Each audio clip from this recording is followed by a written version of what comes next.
आता बातमी नाशिकमधून आहे। नाशिकमध्ये महिला आक्रमक झालेल्या आहेत आणि कारण आहे पाणी। पाण्यासाठी महिला आक्रमक झालेल्या आहेत। पाण्यासाठी महिलांनी हंडा मोर्चा काढलेला आहे। पिण्याचं पाणी मिळत नाही आणि ते उपलब्ध करून द्या या मागणीसाठी हा मोर्चा काढलेला आहे।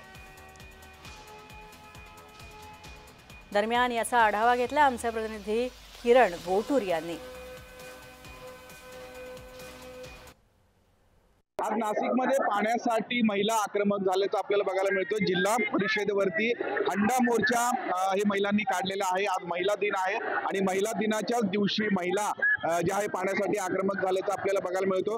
आदिवासी भागातून हे सगळे महिला आज नाशिकमध्ये आले आणि या जिल्हा परिषदेवरती अशा पद्धतीने जे हंडा मोर्चा काढल्याचं आपल्याला बघायला मिळतो। जिल्हा परिषदेच्या गेटवरती हे सगळे महिला जे आहेत ते बसलेले आहेत। हंडावर पाण्यासाठी खूप मोठ्या प्रमाणात पायपीट करावं लागतं अशा पद्धतीचं महिलांच्या तक्रारी आहेत आणि त्याच अनुषंगाने आज महिला आक्रमक झालेल्या आहेत आणि अशा पद्धतीने मोर्चा काढल्याचं आपल्याला बघायला मिळतोय। आपल्यासोबत आंदोलक आहेत भगवानमध्ये, काय नेमकं अडचणी आहेत? आज नाशिक जिल्ह्यातील ज्या काही जलजीवन योजना राबवल्या गेल्या, हजारो कोटी रुपये खर्च केले गेले, मात्र आजही त्या आदिवासी पाण्यामध्ये पाणी मिळाले नाही। शेकडो आदिवासी पाडे या योजनेत वगळले गेले नाहीत। त्या महिलांना 4 किलोमीटर अंतरावर जाऊन पाणी आणावं लागतं आणि पूर्ण रात्रभर जागावं लागते आणि आज जागतिक महिला दिन आहे आणि या महिलांना खरं आयुष्य किंवा खरं स्वातंत्र्य अजून मिळालेलं नाही। सरकारला जाब विचारण्यासाठी, सरकारचं निषेध करण्यासाठी आम्ही हंडा मोर्चा काढलेला आहे।